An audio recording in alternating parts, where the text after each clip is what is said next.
one of the keys is remember where you came from. Keep that shit in the front of your mind. And when shit goes bad and it goes sideways, a lot of shit does, you're getting booed out of the fucking building, or you're coming through this injury, or people are writing you off. Oh, you guys ain't gonna fucking make it. You know, any of that shit. You gotta keep it in here. And it really has to, it should drive you.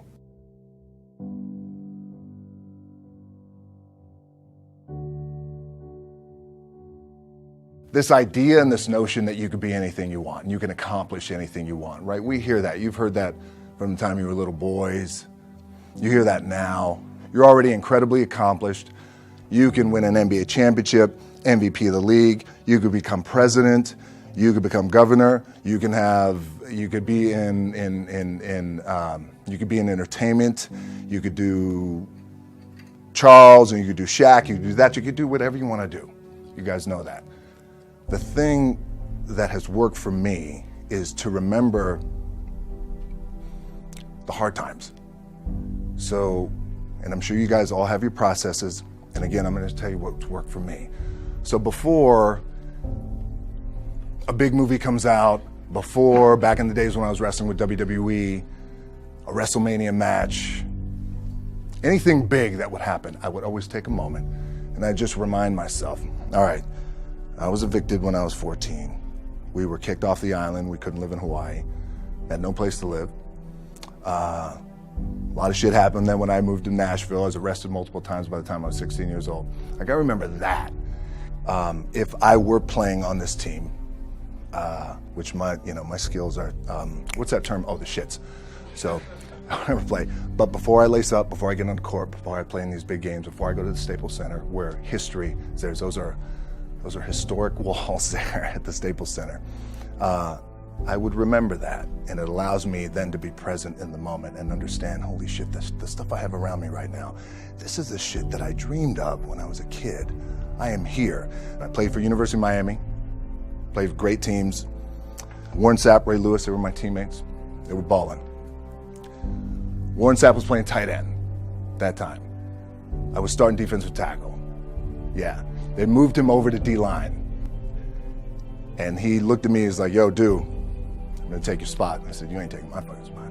He said, I'm gonna take your spot. I said, no, you ain't. We battled, and he took my spot. Now, you can imagine how that fucked with me, because there goes my opportunity. He went in, switched to defensive tackle, lit the world on fire. Well, what that did, it crushed me, it crushed my dreams. I had a piss poor senior year, zero production, no NFL, no combine invite, nothing. Finally went to the CFL, Calgary Stampeders, making $250 a week Canadian. Now, I had to send that shit home to my wife at that time. Had no money. So I remember that. When I got cut from Canada, I had $7 in my pocket.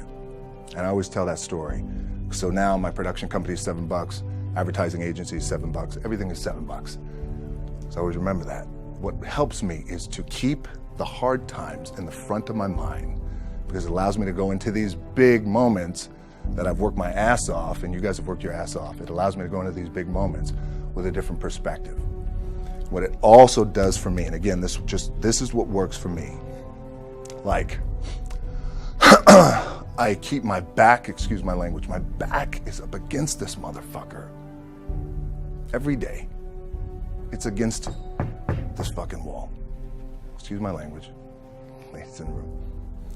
But it's up against this motherfucker because it's what I believe in. And when my back is against this motherfucker, then there's nowhere to go. But that way. That's it. So I feel like this could be something, an ideology and mindset that could help you, if you look at it that way. Because you made it already. We made it. We're successful boys, and we're lucky boys to be where we're at. Oh, you guys made it. Everybody's rich in the room. Nobody's going to get evicted anymore. Anything you got, there's no more money problems, right? You got a lot of hands out now. Hey, can I get a little bit? Can I get a little bit? Right? That happens. But when you make it, for me, I need this. I need this. So every day, my back is up against this motherfucker, and this is how I operate. Now, doesn't mean you don't smile. Doesn't mean you don't laugh and joke, right? You're happy, I'm a happy guy.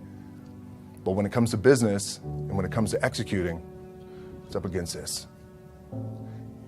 And I gotta go that way. And I don't give a fuck who is in front of me. They're not gonna stop me. I feel like for me, it feels seamless because you prepared for so long, but it's just like you guys prepping for a game. That's the fun part. That's where it's like, fuck, it's fun, man. People are paying their hard-earned dollars to come see you. They're cheering, they're going bananas, they're booing the shit out of you or on the road. That's fun. That's what you live for. I mean, that's the juice right there. The prep is where the character's made. And I just don't mean the character I play, I mean the character in here. So for me, the prep is getting with the director, getting with the producers, getting with the writers, so in essence, it's like getting with all your coaches and your different position coaches and all the meetings that you have to have, right? So that's the work you put in. The key for me was, where does it start? What's the anchor? What's the anchor? So I could have all these ambitions and you guys have all these ambitions, which is great.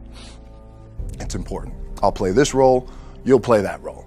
I'll execute this thing and it'll come out this summer. You guys will execute this thing during the summer, right, when it's time to really put in a lot more work. But the key with me is just always finding what the anchor is. And the fucking anchor is getting up at 4 o'clock in the morning every day before anybody else and grounding my thought process is in the no one will outwork me. No one. I love and I respect you guys. You motherfuckers won't outwork me. All starts with this. 2 hands, putting in the work. The anchor for me has always been the work in terms of the weight room training. So when I first started wrestling, I was 6 years old, rolling on the mats with my dad. My old man, a lot of you guys won't know this. Yeah, Rocky Johnson. My old man was Rocky Johnson. He was the first black WWF at that time. First black WWE tag team champions with Tony Atlas back in 1983. My uncles were wild Samoans. I come from a long line of pro wrestlers. But before the wrestling part happened, I was just in the gym putting in the work. At 6 years old, rolling around on the mats. And finally, when I could touch weights at 13, that's what I was doing. But the weight part for me and the gym part has always has to be the anchor. Look, at the end of the day, like again, it's the kind of stuff that I talked about at top is I have to hold on to my dad in his pickup truck came down 4 o'clock in the morning, picked me up in Miami from Tampa. We lived in a little shitty apartment in Tampa. He drove down in his little pickup truck to Miami to get me when I was cut from the CFL. I was driving up I-75. I don't know if you guys are from Florida. Any of you guys, if you know, I-75 is like, especially down in Florida, Alligator Alley. I'll never forget it. It's 4 o'clock in the morning. And I thought, well, fuck. I leave home like you guys left home. I'm ready to tackle the world, to get after it, achieve my dreams and goals. Fucking crushed by 22, 23 years old. Now I got to move back in with my mom and dad. I played on great teams, though. Wait a second. This is not supposed to be my future. I'm supposed to be in the NFL right now. I'm supposed to be making a lot of coin and buying my parents shit, buying me shit, taking care of my wife, but it never happened. So I pulled out my wallet. I thought, well, let me see how much money I have. I opened it up. I had a 5, a 1, and change. I'm not fucking around, and well, at least I rounded up to $7. But I thought, God, ain't this a bitch? I got $7 in my pocket. Where the fuck do I go now? What do? I can't go back to CFL because the point comes where you hear that voice, the big run's over. Like, you're done, right? So I heard that voice. So as Coach was saying, man, I hold on to that shit. I'm telling you, my back is up against this motherfucker. We laugh, we joke, we have a good time. Press is always fun to do. Sometimes you got to make it fun. That's another thing. You got to do your best to make press fun if you can. But my back is still up against this motherfucker. I do not forget it. What this also helps me do, and again, it works for me, is at some point, you got to be fucking tired of not being number one. You have to be, and you got to fucking play angry. And I play angry. Now, I'm cool and calm with my approach. And when I step out on my field, which is a set or, there's some, and you're always going to have haters, and haters are like, well, God damn, man, how many movies are you going to make, or how much shit are you going to do? Like, you do a lot of shit. I say, yes, it's my ambition. Of course, why not? I could do it. Yeah, I love what I do. And not only that, but in what world do we not work every day? Doesn't mean, it's just like you guys in the off season. You gotta work every fucking day. It doesn't end.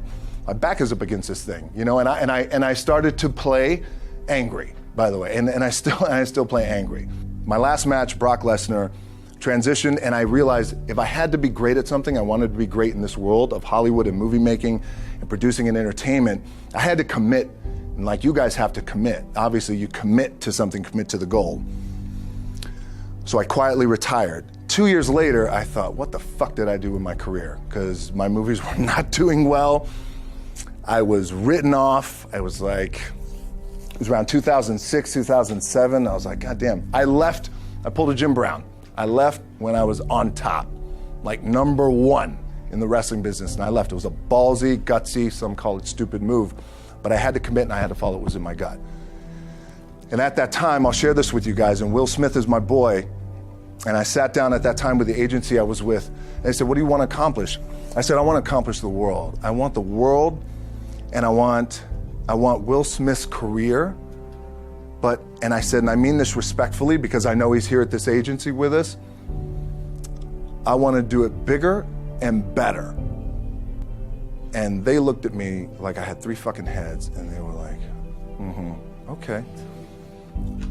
But I still stayed focused, and I still had still put in the hard work with my 2 hands, and that's it. And that's what it comes down to with you guys. One of the keys is, remember where you came from, keep that shit in the front of your mind, and when shit goes bad and it goes sideways, a lot of shit does, you're getting booed out of the fucking building, or you're coming through this injury, or people are writing you off, oh, you guys ain't gonna fucking make it, you know, any of that shit. You gotta keep it in here. And it really has to, it should drive you.